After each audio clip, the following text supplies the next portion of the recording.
Students, beginning for विकुंज में आपका स्वागत है। आज हम बात करने वाले हैं क्लास 10th हिस्ट्री के chapter number 2 nationalism in India, जो कि इस चैप्टर का कॉन्क्लूटिव, जो एक तरीके से कंक्लूजन वाला पार्ट है। इससे रिलेटेड पूरा चैप्टर हम डिस्कस कर चुके हैं। उनके जो लिंक है वीडियोस के आपको डिस्क्रिप्शन में मिल जाएंगे, आप उन वीडियोस को भी देखिए जिससे कि आपको चैप्टर समझ में आ सके। ओके, और आप जो पिछले टॉपिक्स हैं उनको भी क्लियर आउट कर सके। तो अगर हम कंक्लूजन की बात करें तो सबसे पहले हम देख सकते हैं कि जो फर्स्ट हाफ था ना 20th सेंचुरी का, उसमें क्या है, जो लोगों का गुस्सा, अब आपको मैं बता चुकी कि किस तरीके से जो फेजेस बाय फेजेस क्या है, जो पूरा मूवमेंट है, वो जो पूरा स्ट्रगल है वो आगे बढ़ा था। किसकी लीडरशिप में? गांधी जी की लीडरशिप में। ठीक है, तो इस वजह से क्या है, जो लोग हैं वो सब क्या थे, बहुत गुस्से में थे, अंग्रेजों के खिलाफ क्या थे, उनका जो गुस्सा था बहुत ज्यादा था। तो इस गुस्से ने क्या किया, जो अलग अलग जो डिफरेंट ग्रुप थे, क्लासेस थी, उन सबको एक साथ लाने में और एक कॉमन स्ट्रगल में पार्टिसिपेट करने के लिए, किस चीज को लेकर? आजादी को लेकर एक साथ लाने का काम किया। दैट मीन्स कि जो उनका गुस्सा था ब्रिटिशर्स को लेकर, उसने क्या किया, अलग अलग जो ग्रुप थे, जो क्लासेस थी, उन सबको एक साथ किया, उनमें एक यूनिटी एस्टैब्लिश की और उन सब ने मिलकर फ्रीडम के लिए स्ट्रगल करना शुरू किया। इसमें एक मोस्ट इंपॉर्टेंट रोल प्ले किया था किसने? एक बहुत जो सबसे पुरानी पार्टी है हमारे इंडिया की, कांग्रेस पार्टी ने, द इंडियन नेशनल कांग्रेस ने क्या इसमें इंपॉर्टेंट रोल प्ले किया था under the leadership of Mahatma Gandhi. आपको पता है जितने भी आंदोलन चलाए गए थे या फिर जितने भी जो चीजें हुई थी, उन सब में महात्मा गांधी जी का बहुत इंपॉर्टेंट रोल है। चाहे वो 1915 से जब इंडिया में आए थे उसके बाद से लेकर जब तक गांधी जी जिंदा थे तब तक क्या है, उनका जो इन्वॉल्वमेंट है वो अधिकतर जो मूवमेंट है हमें उनमें देखने को मिलता है, बट एक्टिवली।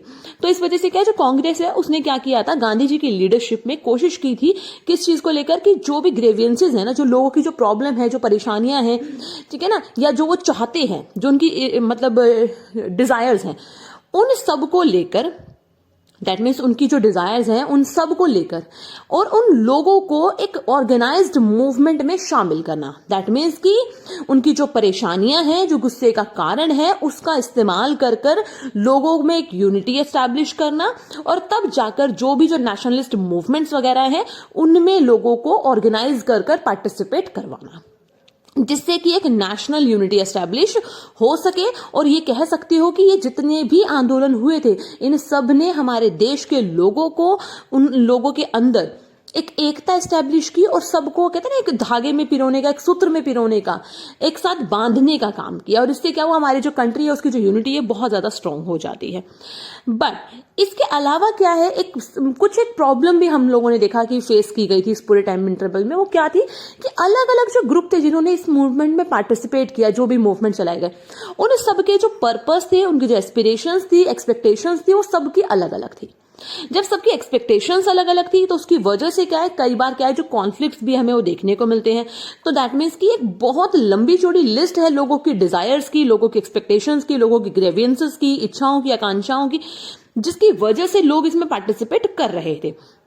इसमें क्या है, कांग्रेस ने बहुत कोशिश की लंबे समय तक, ऐसा कहा जाता है कि जो उनके बीच में जो कॉन्फ्लिक्ट्स हैं, अलग अलग ग्रुप्स के बीच में जब कॉन्फ्लिक्ट्स भी क्रिएट हुए, जैसे आपको पता है कि जो इंडस्ट्रियलिस्ट है उनके साथ वर्कर्स नहीं जुड़ना चाहते थे, जो रिच पीजेंट थे उनके साथ जो पुअर पीजेंट थे वो नहीं जुड़ना चाहते थे। तो उनके बीच के जो कॉन्फ्लिक्ट्स उनको रिजॉल्व करने की कोशिश भी की गई, ठीक है, जिससे कि क्या है, उनमें से किसी भी ग्रुप को ये ना लगे कि हम एक दूसरे से अलग हैं या फिर हमें उतना इंपॉर्टेंस नहीं दिया जा रहा, ठीक है ना। तो उनके बीच के जो कॉन्फ्लिक्ट्स थे, उनकी जो डिमांड्स उनको फुलफिल करने की कोशिश की और चीजों को सॉल्व करने की कोशिश की गई थी, जिससे कि क्या है, जो एकता है वो बनी रहे और कहीं पर भी ऐसा ना हो कि जो एकता है वो कहीं पर भी टूट जाए, ठीक है ना। तो इसके लिए बहुत सारे क्या सॉल्यूशंस निकालने की कोशिश की गई थी।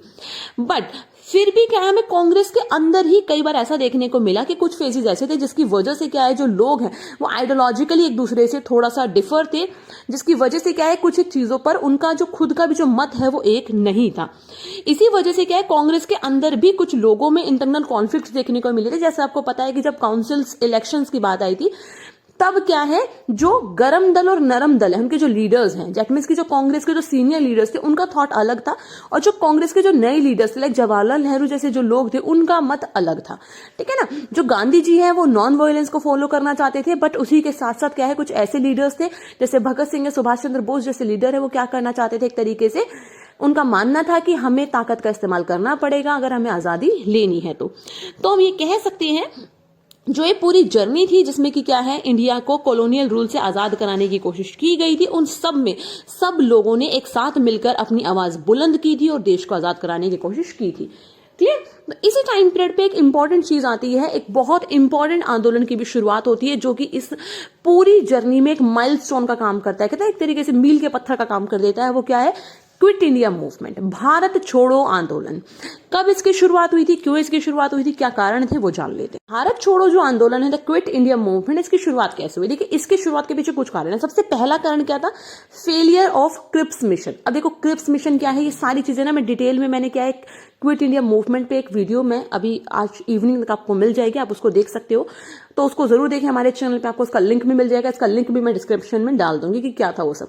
तो जो क्रिप्स मिशन था, उसके फेलियर की वजह से और वर्ल्ड वॉर का जो इफेक्ट था उसकी वजह से लोगों में एक बहुत ज्यादा गुस्सा आ चुका था। दैट मीन्स कि आपको पता है, मैंने बताया था वर्ल्ड वॉर 1 के टाइम पे भी और 2 के टाइम पे भी लोगों को, जो सिविलियंस थे, उन लोगों को जबरदस्ती क्या है फौज में भर्ती किया जाता था, उन लोगों को क्या है ब्रिटिशर्स की तरफ से, ब्रिटिश आर्मी में क्या है एक तरीके से युद्ध लड़ने के लिए भेजा जाता था, वर्ल्ड वॉर 1 को लड़ने के लिए भेजा जाता था, जिसकी वजह से लोगों में गुस्सा था कि उन लोगों को युद्ध में लड़ने के लिए क्यों भेजा जाता है।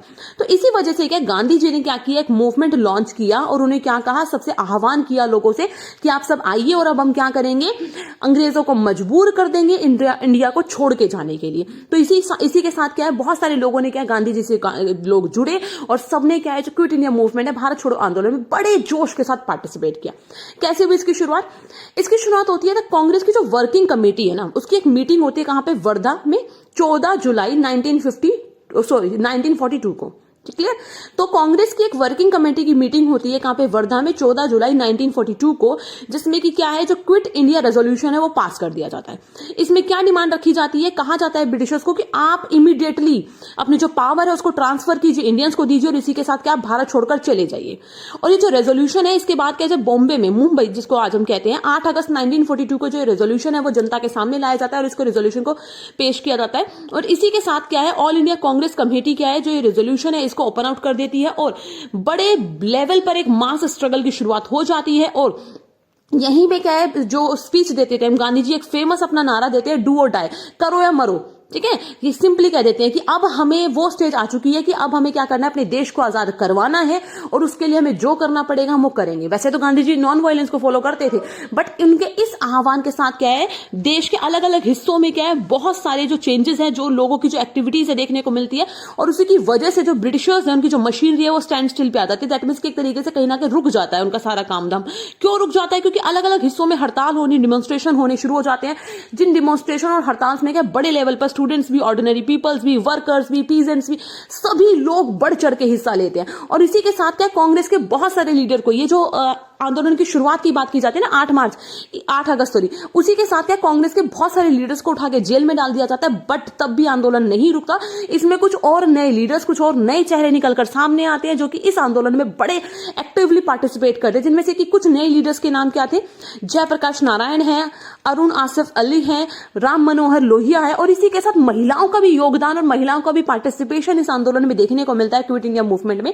जिनमें से कि कुछ खास महिलाएं कौन सी है, मातंगी हजारा है इन बंगाल, ठीक है, कनकलता है बरुना इन असम, ठीक है, इसके अलावा रमा देवी है, रमा देवी है कहां पे, उड़ीसा में। तो इस तरीके से क्या होता है, जो ब्रिटिशर्स हैं वो भी शांति से नहीं बैठते और वो देखते हैं कि लोग इतना बढ़ चढ़ के इसमें पार्टिसिपेट कर रहे हैं, आंदोलन बहुत ज्यादा स्ट्रांग होता जा रहा है और उनको लगता है कि अब हमें मजबूर होना पड़ेगा, क्योंकि वो क्या युद्ध में बिजी थे, तो इस वजह से वो कमजोर भी हो चुके थे। तो इसी वजह से क्या है, जो महात्मा गांधी है और जो लीडर्स है, उन्होंने इस मौके का, हमें कह सकते हैं, बड़े अच्छे से फायदा उठाते हुए क्या किया था, क्विट इंडिया मूवमेंट को लॉन्च किया था। क्योंकि कहते हैं ना, जब लोहा गर्म होता है तभी हथौड़ा मारने का फायदा होता है, तो सेम वही काम हुआ था ये। तो इसी के साथ क्या है, जो ब्रिटिशर्स हैं वो भी फिर रेस्पॉन्ड करते हैं इस आंदोलन को लेकर और कई जगहों पर क्या है, लोगों पे लाठीचार्ज किए जाते हैं और उनके ऊपर क्या है, उनको क्या है, मारा जाता है। और इसी वजह से कई हजार लोगों की इसमें डेथ भी होती है, कई हजार लोग इसमें घायल हो जाते हैं। पर तब भी हजारों लाखों की संख्या में क्या है, देश के अलग अलग हिस्सों में लोग क्या है, इस क्विट इंडिया मूवमेंट में पार्टिसिपेट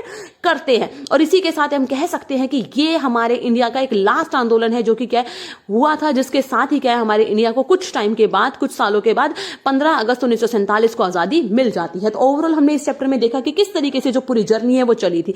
इस चैप्टर को आज हम यहाँ पे कंप्लीट कर रहे हैं। इससे रिलेटेड आपको क्या है, वर्कशीट्स वगैरह है, टाइमलाइन है, शॉर्ट नोट्स हैं, वो सब हमारे चैनल पे अपलोड हो चुके हैं। अगर आपने वो नहीं देखे हैं तो आप उनको भी देखें, ठीक है। So thanks for watching and good luck student. Video को लाइक करें, शेयर करें और यस, चैनल को सब्सक्राइब करना ना भूलें।